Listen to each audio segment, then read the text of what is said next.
Hi, I'm Rebecca Brown. I'm at the School of Cooking in Louisiana. We're making chicken andouille gumbo. I'm at the New Orleans School of Cooking. I'm learning how to make Cajun food today at this special school that's been around since 1980. I had Chef Eric tell me what to do. We'll see if I can do it right. Join me. I'm taking a cooking class. New Orleans School of Cooking. And this is our chef. How you doing? And away we go.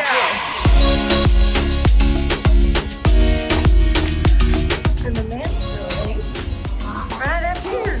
And this is the setup of everything we're gonna make. They put all of the pots and pans ready.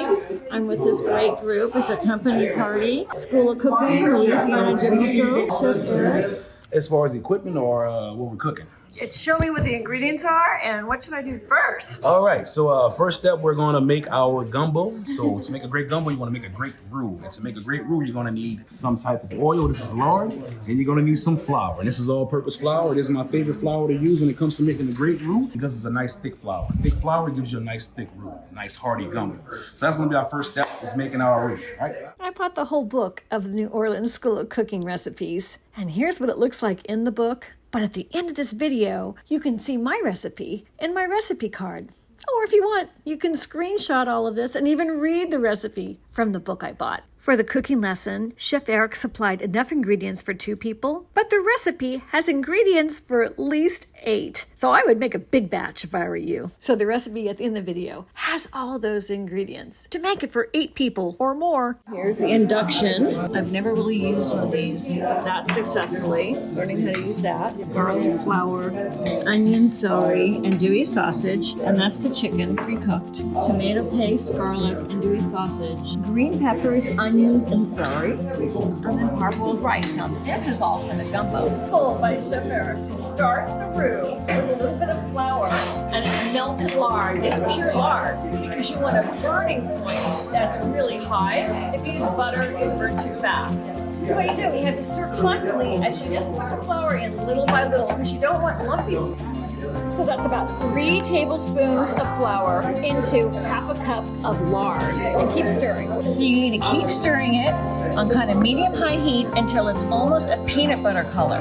That's the trick. That's the color of roux you want. When making a roux, you don't want to stop until you look down and ask yourself one question. Is that chocolate? Not yet. No. Does look like chocolate. But here's my little trick. So I will turn it off, slide it over to that burner, but keep stirring. So now what it's gonna do is gonna continue to darken on its own internal heat, not the external heat of the stove. So as far as burning it, that is cut in half by 50%. So now you can breathe a lot easier when it comes down to this. You can see it darkening, but you're in a good space. That's what we're looking for. So today Terrence is telling me we need to get to that color. That is like chocolate. Okay. Yeah. We're trying to get to the chocolate. Okay, now we're into the right ballpark, right? Thank you. So we're looking for. Should I take it off yet? Not yet, a little bit longer. Hang there a little bit longer. And like I said, this is the hardest part of the gumbo is getting the roux right. Once the roux is correct, smooth sailing from there. Hang in there.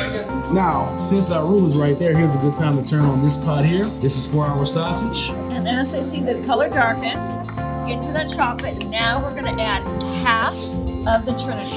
Here we have green peppers, onions, and celery. Oh yeah. That's gonna bring, now we take it over here off the heat. That's gonna bring the temperature down, which is what we want because we want to stop the cooking. Turn off the cooking. So the Trinity is for the sausage. So all the garlic? All of it. And then some. Now we add all the garlic. And we are browning that sausage while the roux just sits and waits. This is my very first cooking school I've ever been to. I'm a self-taught cook. This is really fun. That first initial heat is kind of strong. Give it a second to calm down. Don't reach your hand over hot. Now get up in there and start scraping. That spoon has no resistance at the bottom.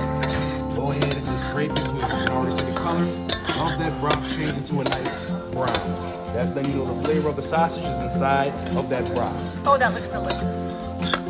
What's the quantity of chicken broth you're going to add today? This is going to be 2 cups. So we're going to start off with 2 cups, but the end result of the pot is going to be about more like 3.5 to 4 cups. 2 cups to get everything into the pot, but that roux is going to really thicken everything up. It's going to get really, really thick. And gumbo essentially is a giant gravy, but you don't want it the same consistency as a thick gravy.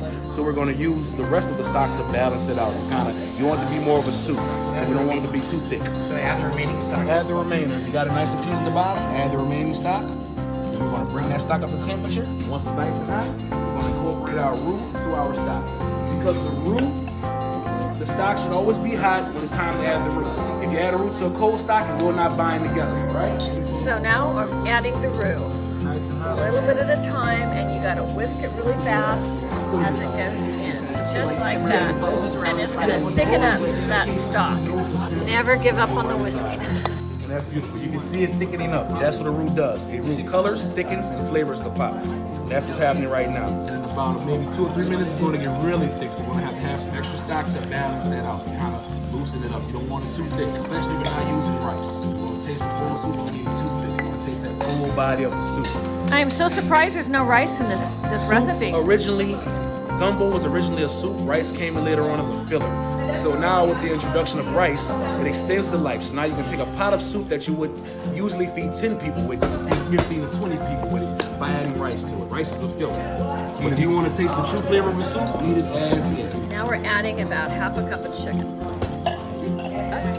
And I'm adding a quarter cup of the chicken stock because that roux will keep thickening, like Chef Eric said. So now we're supposed to taste it, and then we decide what spices we want to go with. And so in goes the spices. We're using New Orleans Cooking School garlic today, and we're also using this, which is New Orleans Cooking School Joe stuff, and that was invented by Paul Prudhomme. And this is the notorious Chef Paul Prudhomme. He's the one that figured out how to blend Cajun and Creole cooking, or the beautiful food of New Orleans that we know today. And I guess if you didn't want to do all that trouble with the roux, you can just buy it in a bottle. I didn't know that. So that gumbo's about done. It's just gonna cook down. And this is the finished gumbo.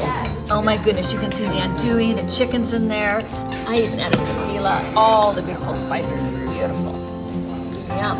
I'm Rebecca Brand. Thanks for watching this video. I hope it might inspire you to try this new style of New Orleans cooking. I really like this recipe of chicken andouille gumbo, and I hope you do too. See you next time.